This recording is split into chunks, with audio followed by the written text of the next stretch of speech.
Përshëndetje miq, mirë se ritakojmë sërish në emisionin takimin e përjavshëm Kopshti i Devotshmërisë dhe do të ndalemi sot tek një cilësi e besimtarëve të devotshëm. Nuk kuptohet devotshmëria pa modesti. Prandaj një besimtar i mirë, një besimtar i devotshëm është një besimtar i cili jeton një jetë modeste, pavarësisht nëse ka pozitë, ka pushtet, ka pasuri, ai gjithsesi ngelet një person i cili e jeton jetën e tij me modesti. Dhe për të folur për vlerën e modestisë, për të folur dhe për të përmendur disa hadithe rreth këtij virtyti, do të kemi sot shpjegimet e hoxhës nderuar Amar Dauti. Hoxh, mirë se vini. Mirë se u gjeta. Allah ju shpërblet për ftesën. Amin dhe hoxh. Jemi nderuar.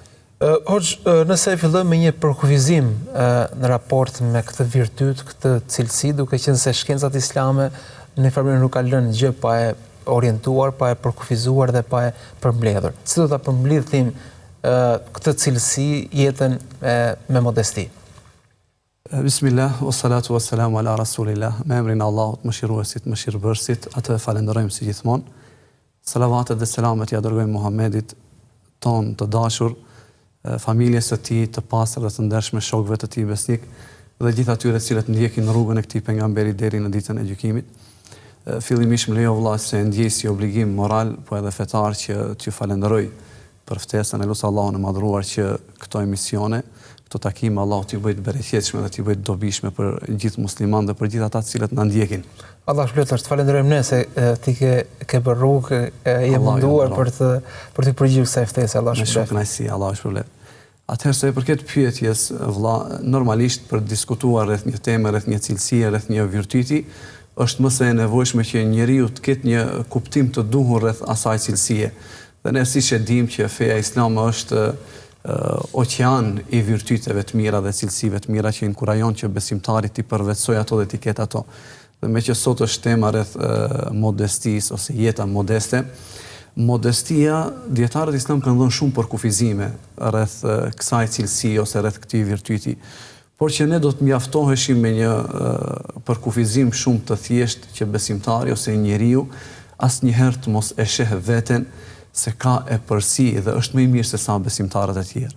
Andaj kjo gjë e bën njeriu që të jetë modest dhe gjithmonë ta shoh veten se është më i mangët se sa të tjerët, gjithmonë ta shoh veten se ky është ai i cili ka nevojë për të përmirësuar, ky është ai i cili ka nevojë që të sillet më mirë me të tjerët. Pra me një fjalë që të mos e shohësh veten se ti je më i dalluar në mesin e tjerëve. Nëse besimtari i qaset njerëzve, raportit me njerëzit, domethënë këtë lloj mënyre, besoj se do të reflektonte sjelljen më të mirë ose moralin më të mirë për cilin feja e Allahut e ka urdhëruar që të jetë i tillë. Ndërkohë, këtë si virtyt, si parim, ndoshta e pranojnë të gjithë, edhe ata që kanë fe, edhe ata që nuk kanë fe. Të gjithë duan që njeriu të jetë modest dhe vlerësojnë modestinë në parim. Po ndërkohë ka qenë profeti Muhamedi alayhis salam, ai i cili ka qenë i jashtëzakonshëm në shembullin e tij se si ka jetësuar ato që i ka thënë. Pra, nuk kanë qenë thjesht parime, por kanë qenë dhe modele praktike. Çfarë mund të na sillet praktikisht diçka nga jeta e profetit alayhis salam ose edhe nga shokët e tij në këtë aspekt? Shumë e vërtetë ajo që e tha Allah, nuk ndodh që të ketë ndonjë cilësi ose ndonjë virtyt të mirë, vetëm se kjo cilësi ose ky virtyt është manifestuar në formën më të mirë tek kush? Tek i dërguari Allahu sallallahu alaihi wasallam. Prandaj Allahu i madhruar e lavdron të dërguarin e tij duke thënë wa innaka la ala khuluqin adhim, vërtet ti o Muhammed je në një shkallë të lartë të moralit. Andaj edhe modestia si virtyt nuk ka dyshim vëlla se është manifestuar në jetën praktike në mënyrën më të mirë, më të përkryer tek kush? Tek i dërguari Allahu sallallahu alaihi wasallam. Prandaj çdo kush i cili lexon në historinë e jetës së pejgamberit Allahu sallallahu alaihi wasallam do ta shohë se në çdo lëvizje të tij ky virtyt ka qenë prezant. Unë dua të përmendi një hadith të pejgamberit Allahu sallallahu alaihi wasallam, hadithin e shënon Imam Buhariu, e transmeton Ebu Huraira radhiyallahu anhu, Allahu qoftë i kënaqur me të, i cili tregon për gjendjen e tij, por që është hadith i cili ngërthen vetvete modestinë e të dërguarit të Allahut sallallahu alaihi wasallam, po gjithashtu edhe modestinë e atyre njerëzve të cilët e shoqëruan të dërguarin Allahut sallallahu alaihi wasallam. Thot Ebu Huraira duke treguar për gjendjen e tij, thot betohem në Allahun i cili nuk meriton të adhurohet askush tjetër post tij. Thot kam kaluar momente të tilla urie, saqë kam rënë për tokën nga uria. Madje thot ndodhte që ta lidhja barkun tim me gur dhe një ditë prej ditëve dola në rrugë ku aty pranë në atë rrugë kalonin njerëz. Pa pritmas do të vi i dërguari Allahut sallallahu alaihi wasallam, njëri modest, i cili dilte dhe e kishte dert dhe gajle situatën dhe gjendjen e njerëzve. Dhe thotë Ebu Hurajra, më pa i dërguari Allahut sallallahu alaihi wasallam dhe mbusqeshi. I dërguari Allahut sallallahu alaihi wasallam burr shteti me plot angazhime dhe obligime tjera, del në rrugë për të takuar një shok të tij, që në këtë rast ishte Ebu Hurajra radhiyallahu anhu. Dhe thotë, e kuptoj, thot, gjendjen time. Dhe kjo është gjithashtu prej cilësive të larta të pejgamberit Allahut sallallahu alaihi wasallam, që të kuptojnë nevojën e tjetrit pa mos me fol ai. Thot, kalonin njerëz të ndryshëm, por nuk e kuptuan nevojën time, ndërkaq i dërguari Allahut sallallahu alaihi wasallam, thot, kur më pan atë gjendje mbusqeshi. Dhe kjo është modesti. Pra, një njeri modest është i vëmendshëm ndaj të tjerëve dhe nuk është egoist në këtë rast nuk shef vetëm veten, por shef edhe situatën e njerëzve të tjerë, sidomos njerëzve të cilët janë dvobekt dhe janë nevojtar. Me empati të po themi të kultivuar, pra përfshihet në emocionet dhe nevojat e tjerë. Do më thonë, të kujdesesh për ndjesitë e tjerëve, për situatat e tjerëve, kjo është do të thoja një nga sunetet e harruara në ditët e sotshme. I dërguari Allahu sallallahu alaihi wasallam e kuptoi nevojën e tij. I buzëqeshi Ebu Hurajrës dhe më pastaj i tha, më ndiq, tha mua. E kuptoi se çfarë kishte nevojë. Hyri në shtëpinë e tij, kërkoi leje. Megjithëse ishte shtëpia e tij, megjithatë kërkoi leje nga modestia që kishte i dërguari Allahut sallallahu alaihi wasallam. Dhe pyetja, ka ndonjë gjë? Thani, ja Rasulullah, o i dërguari Allahut, tha, është një tas me qumsht. Tha, kush e ka sjell? Tha, e ka sjell dikush dhuratë për ty. Atëherë pejgamberi Allahut sallallahu alaihi wasallam i tha Ebu Hurajrës, tha, merre këtë tas, tha, dhe shko thriti ehlu sufe, njerëzit e varfër të cilët qëndronin në xhami. Tha, ata janë njerëzit e Islamit të cilët kanë lënë mallin e tyre, kanë lënë vendbanimet e tyre dhe nuk kanë askënd që t'ju gjendet pranë. Shiko, do të thonë, vetëm se zgjerohet mendimi për të tjerët. Edhe në këtë rast, do të thonë, kur e kishte pranë Ebu Hurajra radhiyallahu anhu. Dhe thotë Ebu Hurajra, duke transmetuar këtë hadith, thotë, unë shkova, thotë, tek ehlu sufe, tek njerëzit e varfër që ishin në xhami, që t'i thras ata në shtëpi. Dhe erdhen që të gjithë, megjithse thotë, unë ndjeva keq për faktin se thash, kuj do t'i bëj dobi ky tas, mirë po duhet t'ja përparësi të dërguarit të Allahut sallallahu alaihi wasallam, bindjes ndaj Allahut dhe të dërguarit të Allahut, dhe që do të thoja vëlla se kjo është modestia më e madhe e kërkuar nga besimtari. Ti bindet Allahut dhe ti bindet të dërguarit të Allahut. Njeriu sado që të jetë modest, sado që të mundohet të jetë i thjesht, nëse i mungon bindja ndaj Allahut dhe të dërguarit të Allahut, nuk do të arrijë që ta ketë atë modestinë e kërkuar që e do Allahu i madhruar. Nga se ne jemi urdhëruar të adhurojmë Allahun ashtu siç na ka urdhëruar Allahu dhe jo ashtu siç dëshirojmë ne. Thot, megjithse friksohesha se mos ndoshta nuk do të ngelet gjë mua. Pastaj thot, kur erdhën të varfrit në shtëpi, thot, pejgamberi Allahut më urdhroi dhe e dija, më urdhroi mua që unë t'i shërbej ato. I dhash njërit që të pinte, ma ktheu tasin, i dhash tjetrit, të tretit, derisa u ngopën të gjithë. Pastaj pejgamberi Allahut sallallahu alaihi wasallam tha, o Ebu Hurajra, tha, ngelëm vetëm unë edhe ti. Thash, po, o i dërguari Allahut. Tha, merre këtë tas dhe pi. Tha, e mora këtë tas, piva, më tha, piva, çdo pi ende. Tha, piva derisa i thash, o i dërguari Allahut, nuk kam vend më këtu. Domethënë nuk kam vend për të vazhduar që të pi më tej. Atëherë tha pejgamberi Allahut sallallahu alaihi wasallam, buzëqeshi me modestinë e tij dhe e mori tasin, tha bismillah, me emrin e Allahut, piu dhe vet nga ai tas me qumësht. Dhe në këtë mënyrë përfundon tregimi e Ebu Hurajrës. Nëse shohim këtë tregim, në këtë hadith të pejgamberit Allahut sallallahu alaihi wasallam, në çdo lëvizje, megjithse ndoshta nuk na premton koha, por në çdo lëvizje të dërguarit të Allahut sallallahu alaihi wasallam, do të gjejmë një modesti të përkryer nga ana e tij. Në mënyrën se si doli që t'i shihte njerëzit nevojtar, njerëzit e vobek.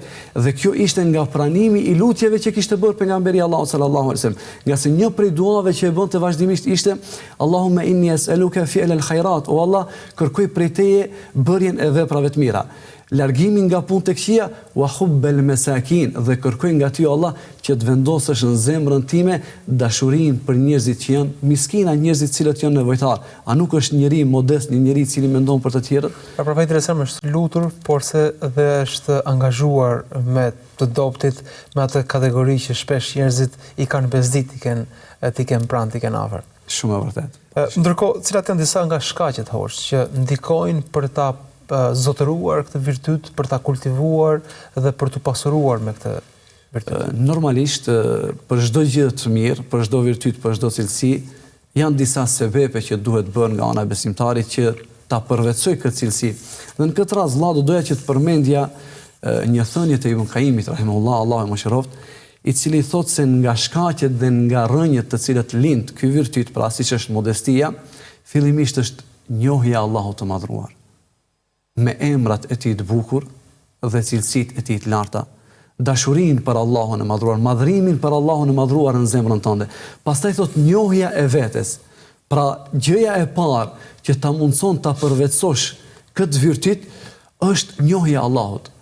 Ta njohësh se ai cili është i mëshirshëm, ai të ka urdhëruar që të jesh i mëshirshëm me njerëzit e tjerë. Ai cili është i dashur për robërit e tij, është ai cili të inkurajon dhe të motivon që ti të jesh i dashur dhe të jesh modest mesin e njerëzve. Pra, njohja e Allahut me emrat e tij të bukur, cilësitë e tij të larta, dashuria për Allahun e madhruar dhe gjëja e dytë është në raport me veten. Njohja e mangësisë së vetes. Të kuptoj njeriu realitetin e tij se sa i dobët është. Dhe thot Ibn Qayyimi, kur bashkohen këto dy gjëra, njohja e Allahut të madhruar me emrat e tij të bukur dhe cilësitë e tij të larta, dhe njohja e vetes se sa i dobët është njeriu, atëherë kur bashkohen këto dyja, formojnë këtë moral të quajtur modesti. Dhe nuk ka dyshim se një njeri i cili njeh Allahun e madhruar, dhe një njeri i cili njeh veten e tij siç duhet, ky është ai i cili do ta sheh se të tjerët janë më të mirë se sa vetja. Ky do ta sheh se të tjerët kanë të drejta mbi këtë dhe ky nuk ka të drejtë, domethënë ndaj të tjerëve. Dhe normalisht ky është një virtyt vëllai i cili Allahu i madhruar ja jep vetëm robërve që Allahu i do dhe i nderon.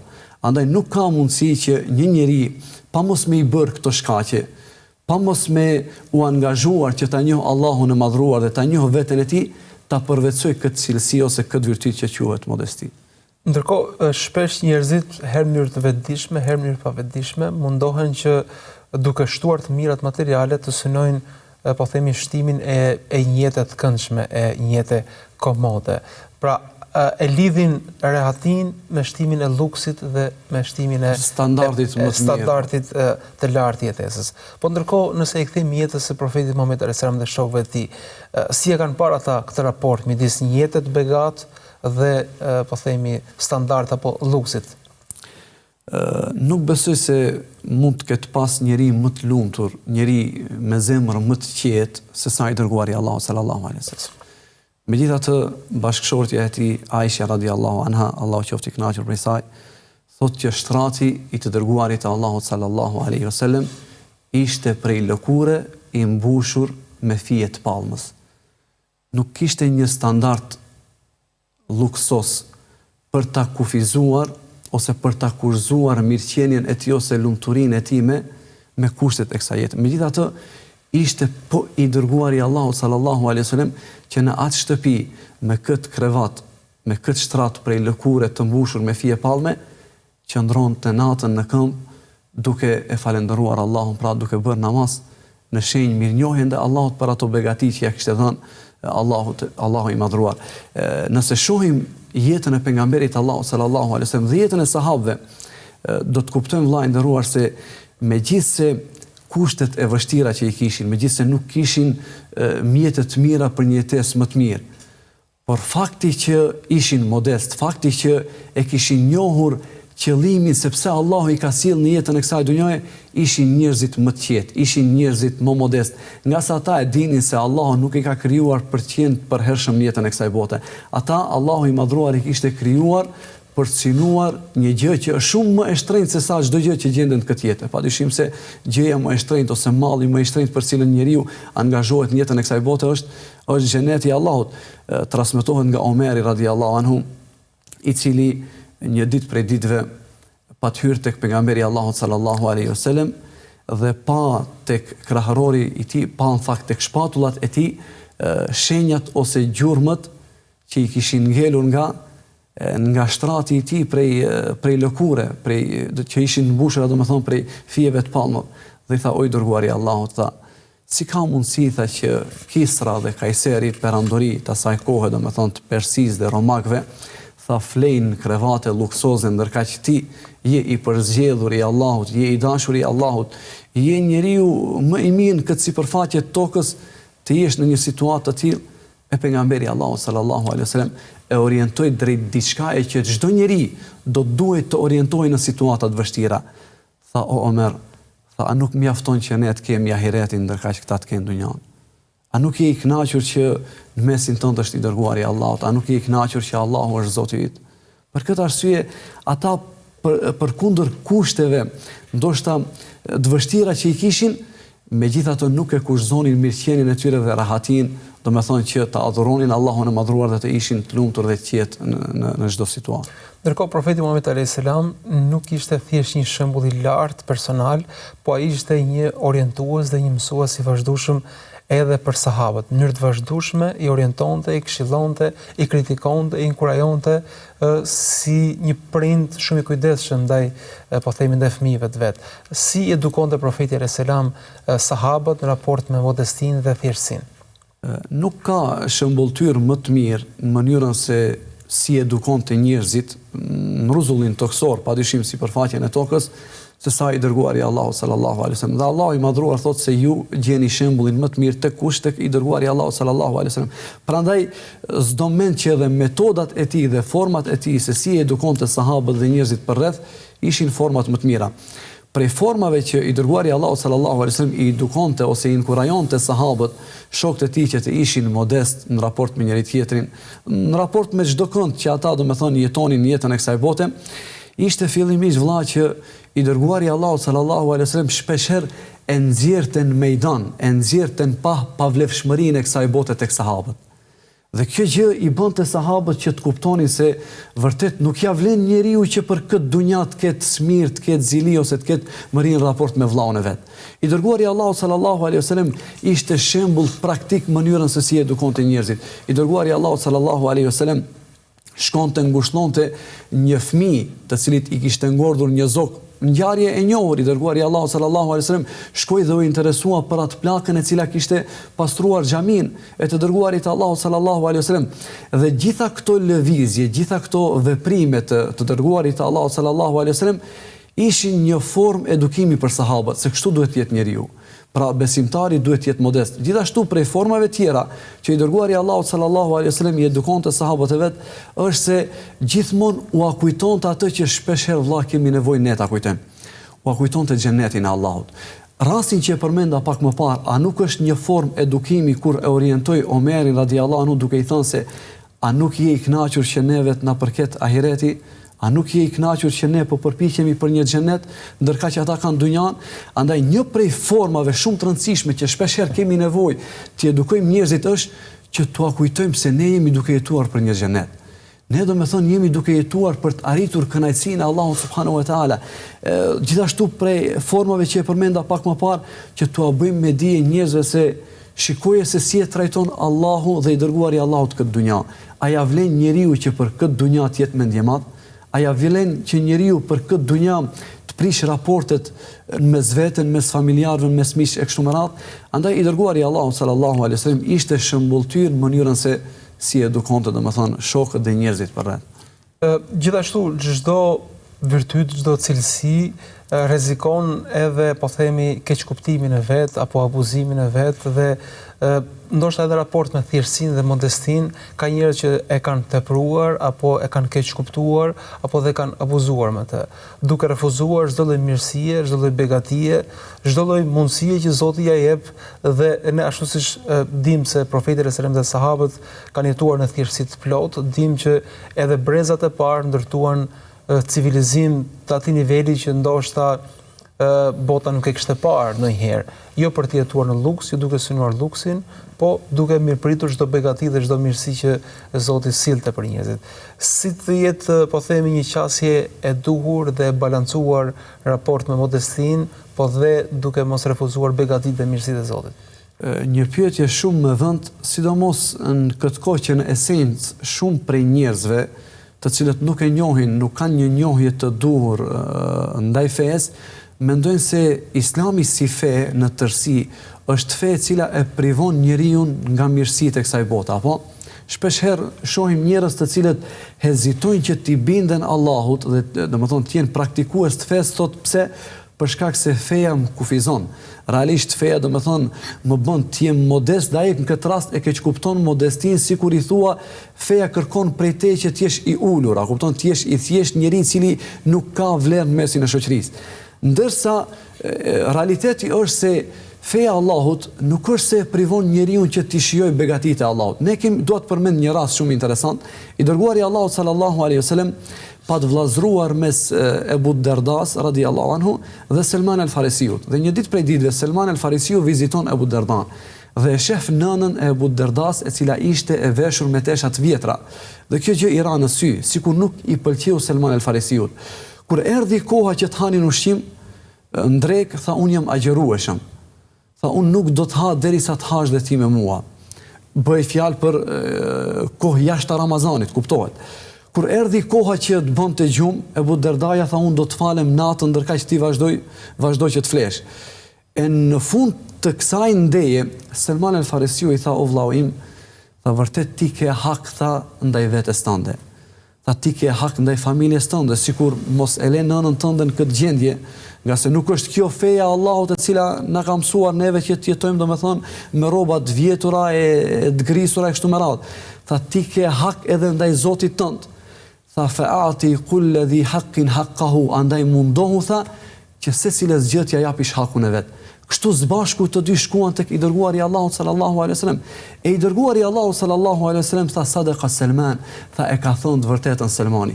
Kjo është feja e Allahut, që njeriu të mundohet gjithë secilës gjë t'ia jep hakun. Andaj nuk është kuptim i dur i modestisë që njeriu të braktis mirësitë e Allahut. Askush nuk thot që prej modestisë është që ti të mos i shijosh të mirat e Allahut, përkundrazi, ti shijoj mirësitë e Allahut, por je i falindërues ndaj Allahut. Ti shijoj begatitë e Allahut, por je i vetëdijshëm se nga kush të kanë ardhur këto begati. Nuk je ti ai i cili me meritën tënde dhe zgjuarsinë tënde i arrit këto begati. Është Allahu i madhruar ai i cili t'i dha këto begati. Andaj modestia, siç thash, është që ti të jesh i bindur para Allahut. Ibn Kaimi tek shkaqet që përmenda pak më herët, e thot një shprehje shumë interesante. Esenca e modestisë është që zemra yte të përulet karshi Allahut subhanahu wa taala dhe zemra yte gjithashtu të shtri krahun e mëshirës ndaj robërve të tij. Andaj nuk është privohesh nga mirësitë e Allahut, përjetoj dhe shijoj begatitë e Allahut, mirë po dije se kush t'i ka dhënë këto begati. Dije se kujt duhet t'ia bësh shoqërinë për këto begati. Andaj shumë njerëz të cilët e keq kuptojnë konceptin e modestisë ose thjeshtësisë, jetës modeste në Islam, mendojnë se besimtari duhet largohet nga begatitë e Allahut. Jo vllai dashur. Besimtari duhet që t'i përjetojë begatitë e Allahut, por duhet që të jetë i vetëdijshëm se nga kush kanë ardhur këto begati. Hoq bëjmë një shkutje shumë të shkurtër dhe rikthehemi sërish bisedës tonë, ndërmiq rikthehemi pas pak, shihemi pjesën e dytë.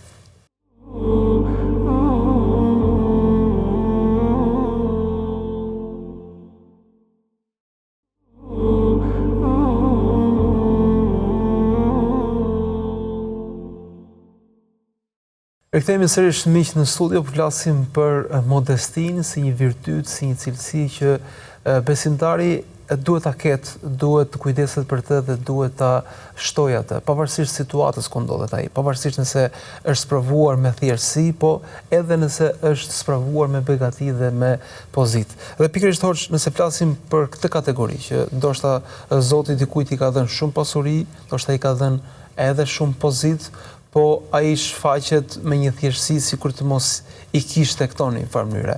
A është kjo një modesti e veçantë, një modesti e shpërblyer më shumë se tjera, se kur jemi në varfëri ndoshta kemi thjesht të jemi po themi modest, po kur jemi të pasur dhe me pozitë. Kur jemi, domethënë, në rrethona që jemi të varfër ose nuk kemi mundësi, nuk kemi ndonjë pozitë ose ndonjë pushtet, sikur nga njëherë e kemi të imponuar që të jemi modest. Dhe domethënë është më se normale që njeriu nga njëherë kur nuk i ka rrethona të tilla që të sprovohet ose të vihet në test, ndodh që t'jetë i imponuar deshti ose nuk deshti që të thotë se unë po mundohem që të bëj një jetë modeste. Dhe nga këtu kuptohet qartazi se është më se normale që një njeri të cilit Allahu i ka dhënë autoritet, i ka dhënë pushtet, i ka dhënë pasuri, dhe është në të gjitha rrethonat që ai duhet të tregojë mendjematësi, arrogancë, mirë po përzgjedh që të jetë modest, këtu modestia ka një kuptim pak më të thellë. Këtu modestia është, do thoja, pak më shumë e vërtet, ndoshta me më shumë sinqeritet se sa tek dikush tjetër i cili nuk është në këto rrethana, por që e ka të imponuar që të jetë i thjesht dhe të jetë modest, domethënë në raport me njerëzit. Dhe njerëzit të cilët kanë autoritet, kanë pushtet, momentet të tilla kur përzgjedhin që të jenë modest, normalisht janë njerëz të mëdhenj. Dua që të përmend, vllai dashur, një shembull nga Omeri radiallahu anhu. Transmetohet se kur Omeri radiallahu anhu pat ardhur në Sham, shfrytëzoj rastin që të lutë Allahun e madhruar që Allahu të lehtësoj gjendjen e muslimanëve kudo që ndodhen në botë, kur pat ardhur në gjëgjësisht, domethënë në Palestinë, erdh me kafshën e tij, me një kafshë, domethënë jo kush e di se çfarë që ti mahnis njerëzit e tjerë, dhe ju shfaq një vend që ishte me baltë. Ndërkaq Omeri radiallahu anhu zbriti nga kafsha e tij, mori sandalet e tij ose nallanet e tij dhe e kaloi me këmbët e tij, ndërkaq tërhiqte zvar vet kafshën e vet. Megjithse, domethënë, situata ishte e tillë që ndoshta do duhej dikush tjetër të angazhohej për t'ia bërë hizmetin prijesit të muslimanëve, ka ardhur domethënë për të çliruar Palestinën, sikurse që priten njerëz në situata të tilla. E njëri nga shokët e tij, Ebu Ubejde ibnul Jarrah, i tha: "O udhëheqësi muslimanëve, tha, sikur zgjidhje një formë pakës më ndryshe." E këtu ju drejtua, tha, sikur dikush tjetër të ma kishte thënë këtë fjalë. Tha, mos haro, tha, se ne kemi qenë të poshtruar, por Allahu na ngriti me Islam. Mos haro që ne kemi qenë të nënvlerësuar, por Allahu na bëri krenar me Islam. Dhe tha, nahnu qaumun a'azzana Allahu bil Islam. Tha, ne jemi një popull që Allahu na ka bërë krenar me çfarë? Me Islam. Dhe sa herë që ne, tha, të mundohemi të kërkojmë krenarin diku tjetër, do të jemi të poshtruar. Dhe gjithmonë krenarin ne duhet ta kërkojmë në fenë e Allahut të madhruar. Ajo që dua të nxjerr nga kjo ngjarje është se megjithse ishte prijes i muslimanëve, po vinte, domethënë, si çlirimtar, ishte udhëheqës i besimtarëve, kishte shumë njerëz ku realisht i kishte të gjitha mundësitë dhe rrethonat për t'u treguar me mburje, për të pas një lloj krenarie, për shfaqje një lloj arrogancë, sikurse shpesh herë ndodh që të shohim njerëz të cilët arrin arritje të tilla në jetën e kësaj bote. Megjithatë, ky njeri i madh, Omeri radiallahu anhu, zgjedhi që të ishte modest në mënyrën se si hyrin mesin e njerëzve. Dhe është më afër mendjes që s'do mend në fakt që modestia në këtë rast merr një kuptim dhe një trajt komplet tjetër, më të veçantë se sa tek dikush i cili është në rrethana ku nuk ka asgjë në dorë. Ndërkohë, në pamje të parë duket sikur modestia është një sakrificë, po ndërkohë çdo virtyt është pasuri, pra njeriu e pasuron veten, është begati, është mirësi. Çfarë përfiton realisht njeriu, pra me çfarë pasurohet njeriu kur zotëron modestin në raport me jetën e kësaj bote, po mbi gjitha me botën tjetër, me shpërblimin e përhershëm? Në kandarin, domethënë në matjen ose në peshoren e fesë Allahut, gjërat janë më ndryshe se sa që i mendojnë njerëzit, domethënë në përditshmërinë e tyre. Njerëzit në përditshmërinë e tyre, një njeri modest tek ta është një njeri i cili mba kokën ulur, nuk ka ndoshta ndonjë lloj peshe. Mirë, po i dërguari Allahut sallallahu alaihi wasallam thotë kështu: nuk ndodh që një njeri të tregohet modest për hir të Allahut, vetëm se Allahu ka për ta ngritur këtë njeri. Tek Allahu modestia është ngritje, thjeshtësia është ngritje.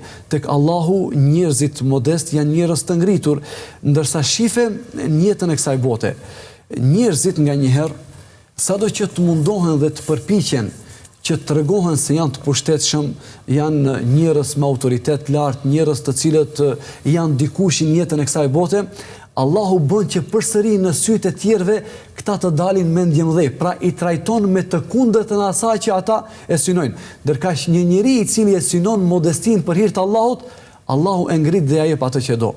nuk ka dyshim vëlla se pas çdo virtyti të mirë që njeriu e përvetson në jetën e kësaj bote, ka dobi të mëdha si në jetën e kësaj bote edhe në botën tjetër. Prej dobive ose fryteve që t'jep ose të mundson modestia ta përjetosh në jetën e kësaj bote është padyshim që ti je i dashur në mesin e njerëzve. E kush s'do donte që të ishte i dashur në mesin e njerëzve. Prej virtyteve tjera është që të jesh modest do të thotë që të jesh edhe një familjar i mirë. Sot a nuk vuajnë shumë familje nga arroganca, a nuk vuajnë sot shumë familje nga mungesa e harmonisë për shkak të mendjemadhësisë që mund ta ketë ndonjë antar i familjes brenda tyre. Andaj të jesh modest do të thotë të jesh i mirë edhe për familjen tënde. A nuk është dobi e madhe që njeriu sot të jetë produktiv, i virtytshëm dhe modest për familjen e tij? Normalisht që po.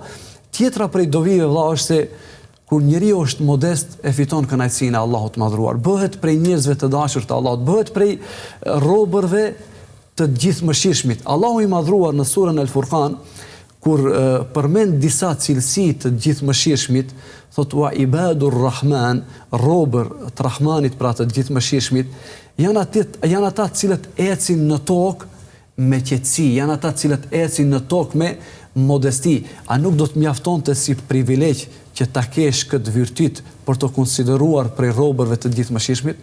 Padyshim se kjo do të ishte privilegj për çdo kënd i cili e ka këtë cilësi që Allahu ta ka mundsuar që të jesh rob prej robërve të gjithëmëshirshmit. Prej dobive tjera është që Allahu i madhruar nëpërmjet kësaj cilësie të ngre. Sot njerëzit vëlla mundohen që në forma të ndryshme të ngriten, apo mirë po ngritja reale është kur njeriu është modest. Andaj, prej dobive të mëdhaja që ja jep modestia një njeriu është që ja mundson të përjetojnë ngritjen reale. Tek kush? Tek banorët e qiellit, tek Allahu i madhruar, që mendoj se do duhet të ishte synim i çdo një besimtari që të ishte i ngritur tek Allahu, nga se dunjaja është kalimtare. Andaj nëse je i ngritur tek Allahu, nëse je me peshë tek Allahu, nëse je i ngritur tek banorët e qiellit, unë mendoj që kjo është ngritja e vërtet që do duhet çdo kush prej nesh ta synonte. E që ta jep në këtë rast modestia, ky virtyt i lartë. Hoxha, unë falenderoj shumë, Zoti shpëlef, Zoti ju nderoft për këto këshilla, për këto orientime, për këtë përmbledhje të modestisë nga shembull profetik dhe i sahabëve. Zoti ju nderoft. Faleminderit juve, kënaqësia ishte ime. Lut Allahun e madhruar që Allahu të na bëjë njerëz modest në jetën e kësaj bote. Amin. Dhe me këtë lutje, me këtë duat, Hoxhës po e mbyllim edhe emisionin e sotëm, duke u lutur, duke shpresuar për Zotin që modestin ta kemi cilësi të përhershme në jetën tonë, pavarësisht nëse sprovohemi me thjeshtësi, pra me varfëri ndoshta, ose edhe me pozitë të ulët, ose edhe nëse sprovohemi me begati dhe me pozitë të lartë. Ju falenderoj që na ndoqët dhe mirë takofsh.